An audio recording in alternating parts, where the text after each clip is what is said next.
Good morning. Good morning and welcome, Crossroads family. Happy Father's Day to the fathers in the room. If we have not met yet, my name is Eric Young, and I am, in fact, Pastor Cooper's dad. And since it's Father's Day, he asked me to come and share some of my thoughts on Father's Day, and of course, I would be happy to do that with you this morning. So let's just start with the elephant in the room. If you've been coming to Crossroads for some time, you know, I occasionally show up in Cooper's messages. Yeah, funny, right? Well, usually how it goes is somehow I've been the cause of some issue in his life or some problem. And then plot twist, he always ends up being the hero at the end of these stories, right? Well, this morning is Judgment Day for Cooper because I'm going to tell you exactly how it goes. I'm going to set the story straight. Folks, being Cooper's father has been the greatest privilege of my life. And that's true for my other children, Will, Ashley, Mark. It's been the greatest ride. I mean, this video you saw as we came out here, that's what I've been up to for the past 30 years. It's been fantastic. I would not want to do anything else but be a dad. But unfortunately, my window is pretty much closed at this point. And I want to encourage you this morning, give you some things to think about, what it means to be a dad. So dads, I am so glad you're here today, because that's not always the case. It's hard to get here, and it's hard when you're a dad. But how about this? Did you know that Father's Day is the holiday with the lowest church attendance? Lower than Labor Day, Memorial Day, and even the 4th of July. Dad, what's up? What's going on? Why are dads not here? You're here, so. But moms seem to get it right. Mother's Day has the third highest church attendance right after Christmas and Easter. So moms, you're doing something right. Dads, we got to continue to step up to the plate and do what we need to get done. So today's message, I've entitled it, Being a Dad, Your Third Greatest Mission. So you're saying third, that's interesting. This is Father's Day. I would think that would be our first priority. Well, maybe you're thinking, I actually like the idea that it's third because I feel like I'm nailing it right now. So if you look at your life and these concentric circles of priorities, maybe right in the center there, you got your job, you love your job. And then maybe you got some hobbies you like to do, hunting, golf, whatever. And then sliding in right in the 3 slot, you got your kids. Well done. Now, you're going to have to talk with your wife after the service about having her in 4th place, and then God at 5 is not really what we're shooting for. But I want to give you some things to think about, a strategy, a paradigm, a game plan on what it means to be a dad. August 1996, my wife and I had been married a year and a half.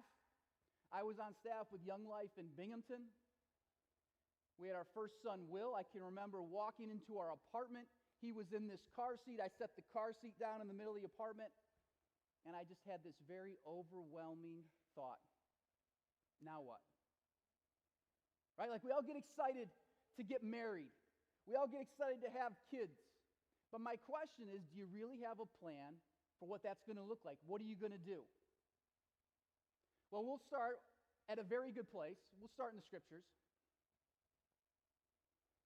So, over the past 30 years, I start my morning in the Word. And I usually start with a psalm. And every time I've come across Psalm 127, it just speaks to my heart. It resonates with me. And here's what it says. It says, unless the Lord builds the house, the builders labor in vain. Unless the Lord watches over the city, the guards stand watch in vain. In vain you rise early and stay up late, toiling for food to eat. For he grants sleep to those he loves. So a couple things. What does this say? Unless the Lord. I hope this is something in your life you think, God is first in my life. This first verse actually is talking about constructing a house, but we can take that metaphor as well to constructing your home. I hope as you think about being a dad and leading in your home, that God is first. It says if he's not, then in vain. What does the word vanity or in vain in this context mean? It means useless, a waste of time. So my hope is you're not wasting time. And further, I'd ask you, how's your sleep going? Did you sleep well last night? I mean, dads, one of the things about being a dad, you're tired. You're exhausted, right? You need strength. You know, the video we saw earlier in the service was on Matthew 7:25, and here's what it said. The rain came down, the streams rose, and the winds blew and beat against that house. Yet it did not fall, because it had its foundation on the rock. So I would ask you, is your life, is your home, is your job as a dad, are you building it on the rock of Christ? Is Jesus your rock? So Psalm 127 goes on, and it says this. Now it transitions to the home. It says, children are a heritage from the Lord, offspring a reward from him. Like arrows in the hands of a warrior are children born in one's youth. Blessed is the man whose quiver is full of them. All right, so I'll start with a couple disclaimers here, all right? So first, I'm going to talk from my perspective. One of the things always when I talk to dads or I talk to parents, I always give them this little thing. There's no win in comparison, right? So this isn't about you looking at my family or other families. This is about you leading your family, whatever that looks like. I want you to be the best dad for your family. So whatever's happened in the past, whatever your family currently looks like, how it's constructed, we're not looking in the rearview mirror. We're looking through the windshield. We're going forward. All right? So I want you to take today what you can and what you can apply. So a few things. Children. Not everyone is able to have children or have been blessed with children. But if you have kids, dads, you are blessed. I hope you feel that way this morning. I'm sure it's hectic getting here. It's busy. There's a lot going on. But you are blessed if you have kids. And what does it tell us? They are from God. So you should know that. So a couple things I want you to think about. Your kids are on loan from God. God has given you the high calling of another human life to take care of for the next 20, we'll cap it at 25 years or so whatever it takes in your home, all right? So just to take care of those children, okay? But it doesn't last forever, folks. You know, the other little saying that I think is so true when it comes to being a dad or being a parent, the days are long, but the years are short. Again, you're tired. You think this thing is never going to end. At times you think that. At other times you think it's the greatest thing. But it goes. It has an end point. You're on the clock. I want you to be all in. I want you to be invested. I want you to make the most of your time as a dad. I don't want you to have any regrets at the end of this. So how do we do that? Priorities. Now again, you've all been in little seminars and they ask people, hey, what's your top 3 priorities? And everyone says, family, my wife, my friends, my kids. But my question is, if you really looked at how you spend your time, your money, your emotional and mental energy, what you do, where are your kids? So what is a priority? A priority is something that is more important than other things and that needs to be done or dealt with first. And so as that great theologian Kenny Chesney sang, as we heard earlier with the video in the song Don't Blink, he said, I was glued to my TV when it looked like he looked at me and said, best start putting first things first. Because when your hourglass runs out of sand, you can't flip it over and start again. So dads, again, you got to live in the moment right now. And so I don't want you to think about anything other than today, how can I be the best dad?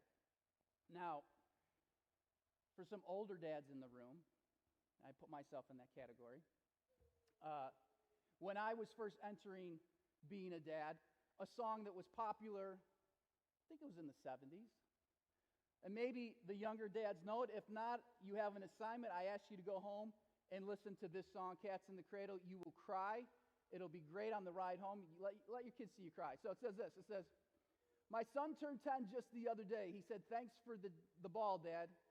Come on, let's play.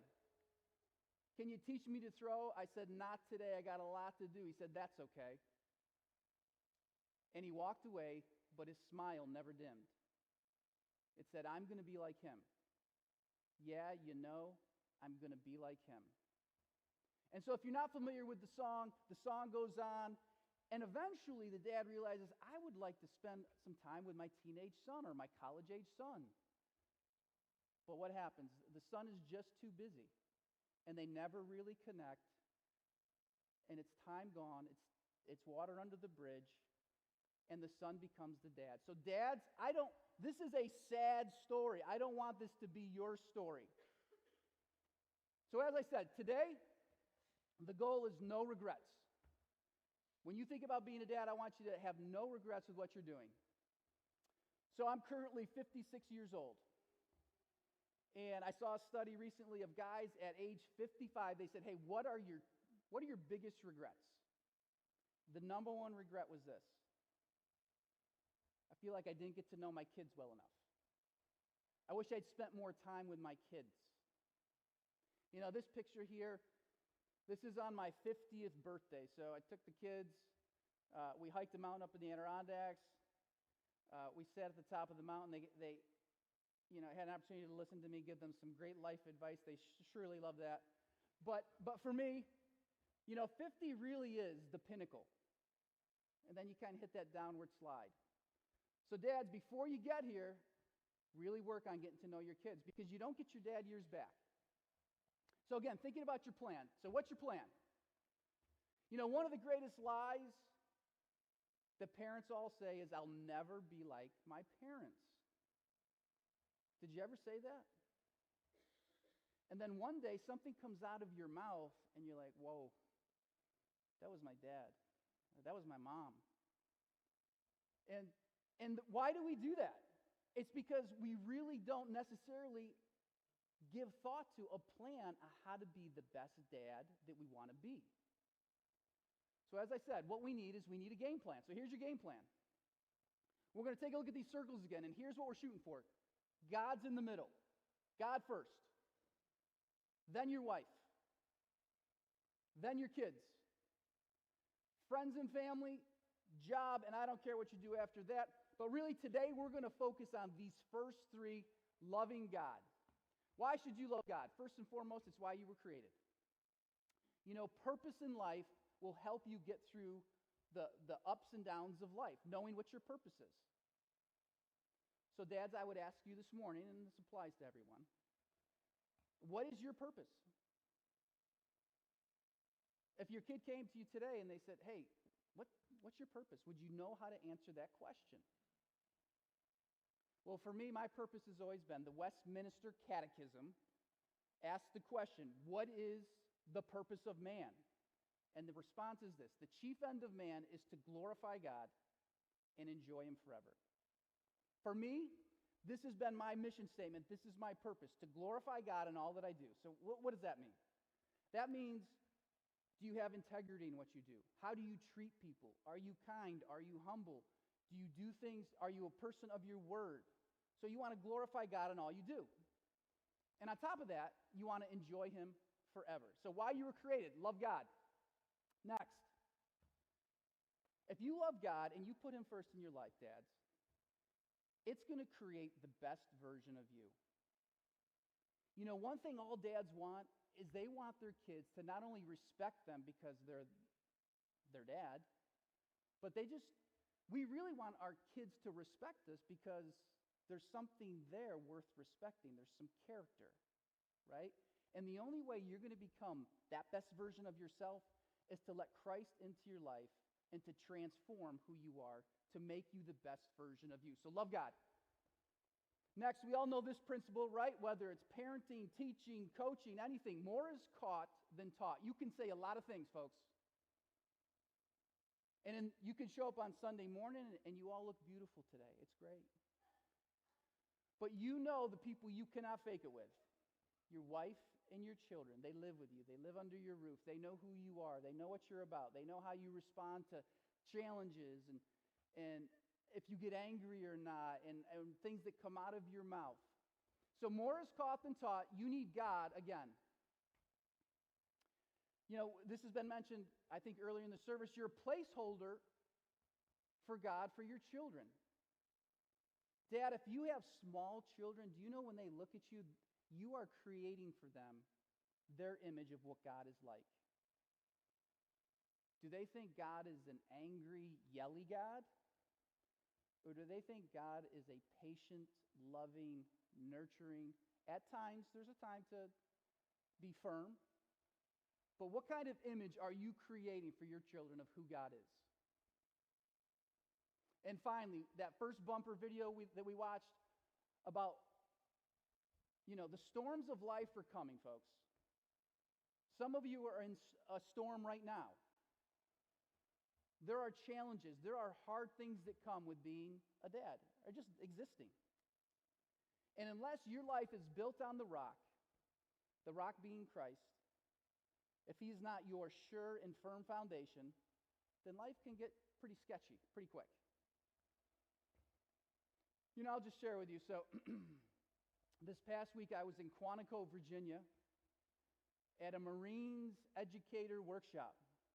Thank you, Tom. And learned some great things, went through some hard times, some hard experiences. They really pushed us. I have a great appreciation for the Marines. So it was hard. But our captain, who was just this, if you haven't been around the Marines, I mean, they are physical specimens. It's pretty impressive. This guy was impressive. And yet he was humble. He was a servant.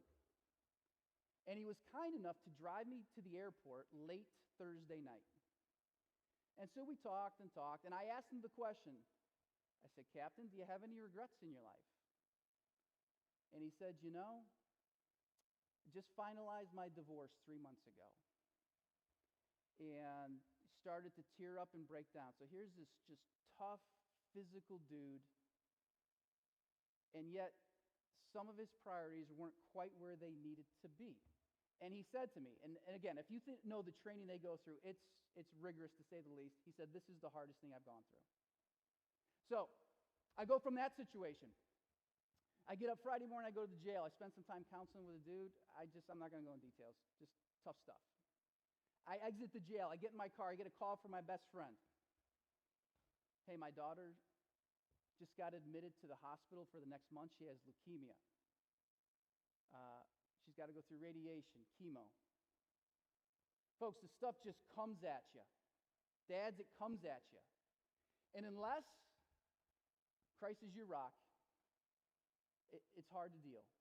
But with Christ, you can do it. All right, next up. Oh, finally. How about this verse? Do we know this verse, Philippians 4:13? I mean, if you're an athlete or sports guy, you see this.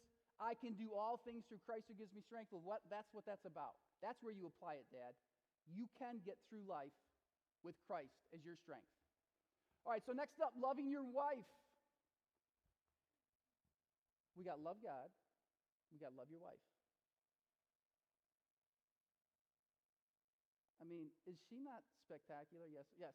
So Proverbs 5:18 says this, rejoice in the wife of your youth, be intoxicated always in her love. Mick mentioned, in 2 weeks, my wife and I are going to celebrate 30 years of marriage.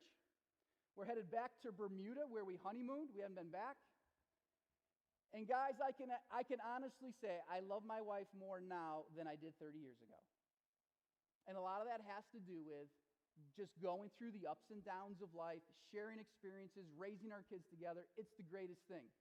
I want you to get to where I'm at in life and beyond. But you do that by making your wife a priority. So here's something to think about. Do you know what your kids want more than anything else in the world? They want mom and dad to love each other. They may not act that way. They don't want another toy, another experience. They want you to. They want some peace and love in the home. So dads, I encourage you to make it a priority. Date your wife. This is one thing that Cindy and I have always made a priority in our life. I know you're busy. I know you feel like you don't have time. I know you're running from this sporting event to this school event and this and that and that. You got to make time for your wife. Because one day your kids are going to leave you, folks. And I want, I say that I'm in this season right now that people don't talk about. People get excited about, again, being married, having kids. People don't talk about the whole empty nest, just you two again. But you know what? It's actually pretty awesome. You have some time to think. So hang in there. Get there. And my final piece of advice on how much you need your wife, you need to be a team. Don't let your kids say, well, I'm going to go. You say something, they go ask mom something, or they ask mom something, they come to you. It's kind of you against the kids. Be a team. Be a united front. You need to do that.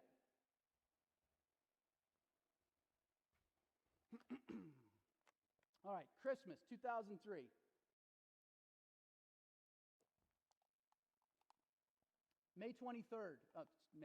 December 23rd. We bought no presents.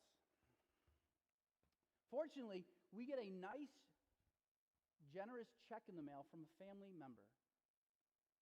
We were so excited.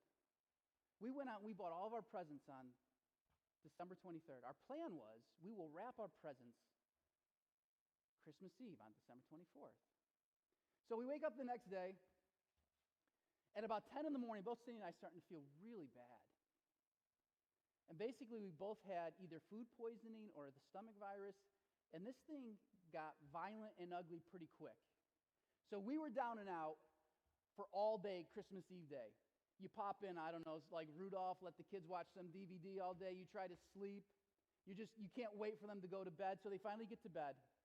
And I can remember we dragged ourselves out of bed, and we just could barely wrap the gifts.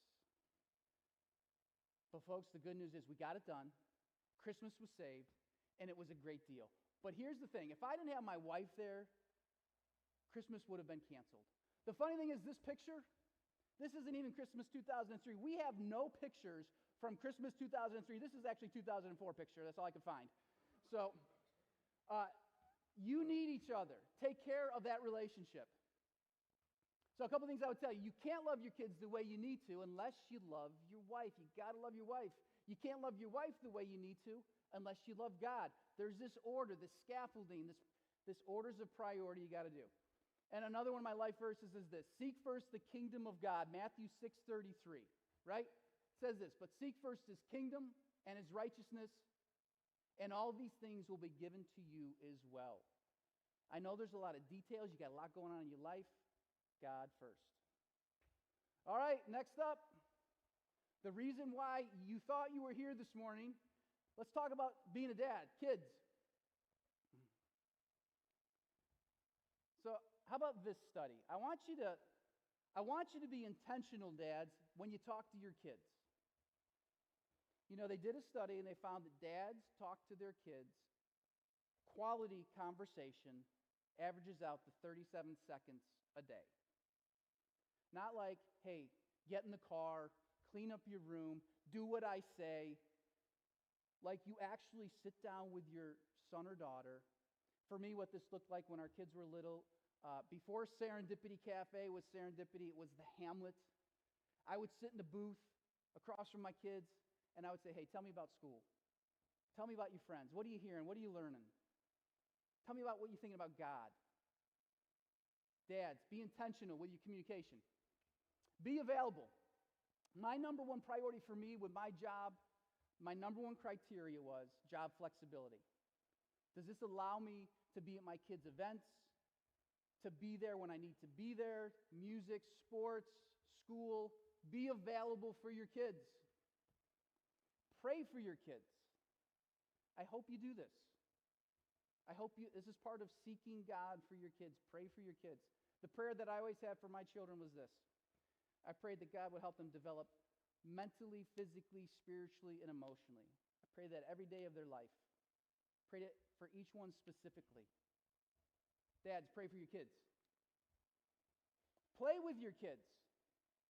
When your kids are little, I hope you're on the floor with them, doing silly stuff, stepping on Legos, going out in the yard and playing with them. And as they get older, play with them.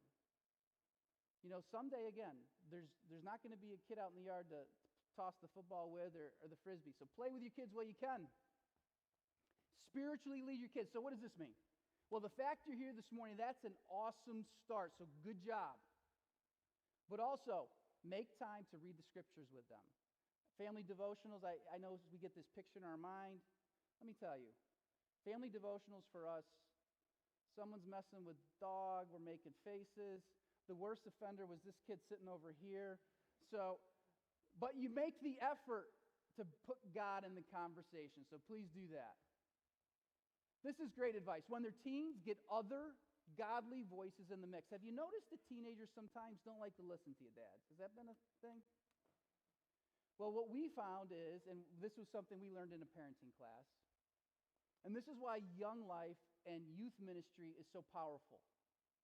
Because I know you're pretty cool, dads, but your kids think maybe like a 22-year-old's cooler. And they would rather listen to them. And they're going to say the same thing you are, but your kids are really going to listen. So get other voices in the mix. Screen time, I'm not going to say much. I am so thankful we kind of made it right under the beginning of this disaster. But this is a book that I'm almost done with. If you're not familiar with it, I highly recommend you read it. It's called The Anxious Generation. It's the first definitive work on social media and screen time. Dads, you got to read it. Be a good student. And my final thing on being a dad. Teach your kids to be leaders, not followers. You know, you can speak a lot of truth into your kids' lives. Self-fulfilling prophecy is a real thing. Tell your kids they're awesome. Tell your kids that they're going to be something. Tell them that they're leaders. We all know that kids want to follow something. Hopefully, and I always tell my kids, listen, are you going to listen to the goofy kid in your class? Or are you going to listen to mom and dad who love you more, hopefully have a little more wisdom and thought, care about you? So listen to us and then ultimately follow Jesus. Because again, you are that placeholder. There's going to come a time, really, it's temporary, like we said. The whole goal for you is you teach, you steward, you faithfully be the dad you are, and then you turn them back to God so they can rely on Christ and God the rest of their life. That's the goal. This picture was the church picnic at the Volks several years ago. There's your pastor in the middle as like a 5-year-old. So what I would tell you folks, right now, maybe you're not sure. You know, one of the funny things about being a dad is, and this is just the life of faith, right? You just don't know how this whole thing's going to end. There's so much uncertainty, which is why you seek God, you pray, you trust God. You do all you know to do and trust God with the results.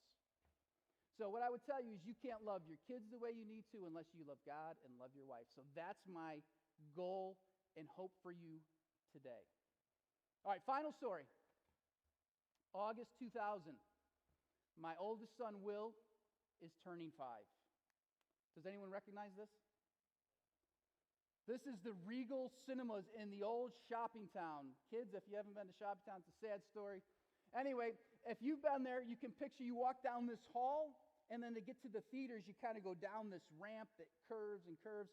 So we were seeing that classic movie, Chicken Run, if anyone knows what that is.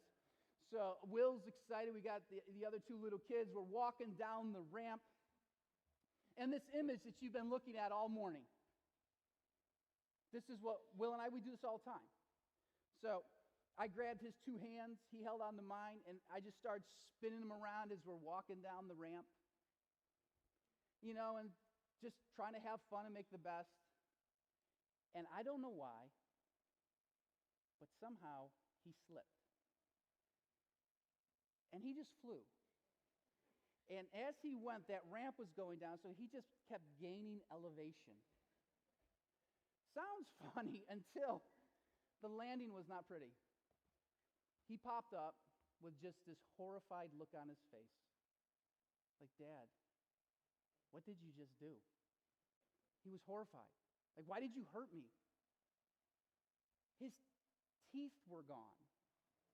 Yeah, on his birthday, his teeth are gone. We're looking around the ramp for his teeth.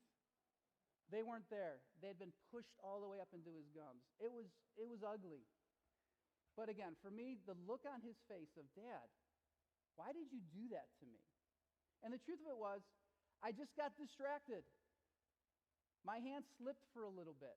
I lost focus. And I ended up hurting my kid. Dads, I don't want you to be that to be your story as a father. Don't lose focus. Don't get distracted by just the things in the world. Stay focused. Keep your grip on being a dad. You're going to do it. I believe in you. Have a great Father's Day. Let's pray. Father, I thank you so much for this morning. I thank you for what a great father you are to all of us. I pray for these dads in the room. Lord, I pray that they would be encouraged, that they would seek you, that they would know that you can empower them to be the dad that you want them to be. Help them have a great time with their kids today. Pray for their relationship with you as well as their marriage.